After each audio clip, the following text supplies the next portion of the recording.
નમસ્કાર દર્શક મિત્રો, હું નીતિન પટેલ. તમે જોઈ રહ્યા છો સમાચાર મેં આગે ન્યૂઝ. હવે જોઈએ આજના સમાચાર. મહેસાણા જિલ્લા માધ્યમિક શિક્ષક સંઘ દ્વારા આજે વસ્તી ગણતરી અને ડ્રોપ આઉટ સર્વેની કામગીરીમાં જોવા મળેલી વહીવટી વિસંગતાઓ અને અન્યાયી આદેશો સામે ઉગ્ર વિરોધ પ્રદર્શન કરવામાં આવ્યું હતું. વરિષ્ઠ શિક્ષકોને જુનિયર કર્મચારીઓના હાથ નીચે ગણતરીદાર તરીકે મૂકવા અને 45 ડિગ્રી તાપમાનમાં નિવૃત્ત થનાર શિક્ષકોને ફિલ્ડ વર્ક સોંપવા જેવા મુદ્દે શિક્ષણ આલમમાં ભારે રોષ જોવા મળી રહ્યો છે. સંઘના હોદ્દેદારોએ અધિક કલેક્ટરને મળી આવેદનપત્ર પાઠવી આ ઓર્ડરમાં તાત્કાલિક સુધારો કરવાની માંગ કરી છે. ઊંઝા મહેસાણા હાઈવે પર ગત રાત્રે સર્જાયેલા એક ગમખ્વાર માર્ગ અકસ્માતે લોકોના કાળજા કંપાવી દીધા હતા. હાઈવે પર ઉભેલા એક ખટારા પાછળ પૂરપાટ ઝડપે આવતી અન્ય એક ટ્રક ધડાકાભેર અથડાતા ટ્રકનો આગળનો ભાગ પડીકું વળી ગયો હતો. આ ભીષણ ટક્કરમાં ડ્રાઈવર કેબિનના લોખંડી પતરા વચ્ચે ખરાબ રીતે ફસાઈ ગયો હતો.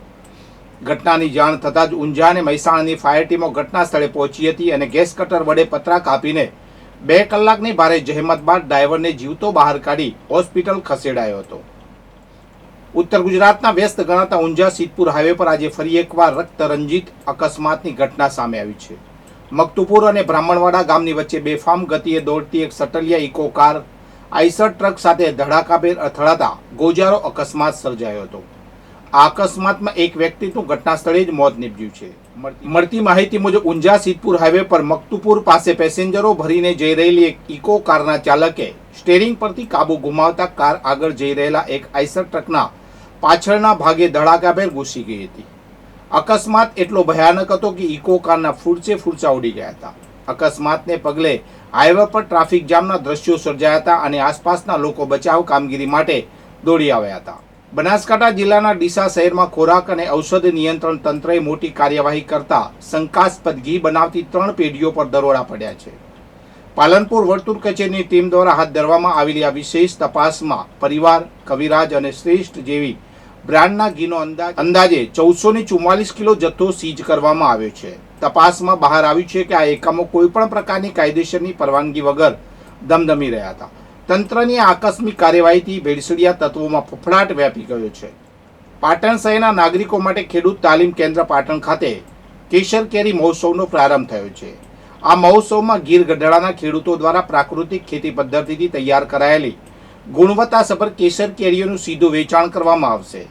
આ મહોત્સવની મુખ્ય વિશેષતા એ છે કે અહીં વેચાતી કેરીઓને કોઈપણ પ્રકારના કાર્બોઇડ કે હાનિકારક રસાયણોથી પકવવામાં આવતી નથી. કેરીઓને પરંપરાગત અને દેશી પદ્ધતિથી કુદરતી રીતે પકાવવામાં આવી હોવાથી તેના સ્વાદ, સુગંધ અને ગુણવત્તામાં વિશેષતા જોવા મળશે. પ્રાકૃતિક ખેતી પ્રત્યે લોકોમાં જાગૃતિ ફેલાવવા હેતુસર આ મહોત્સવનું આયોજન કરાયું છે.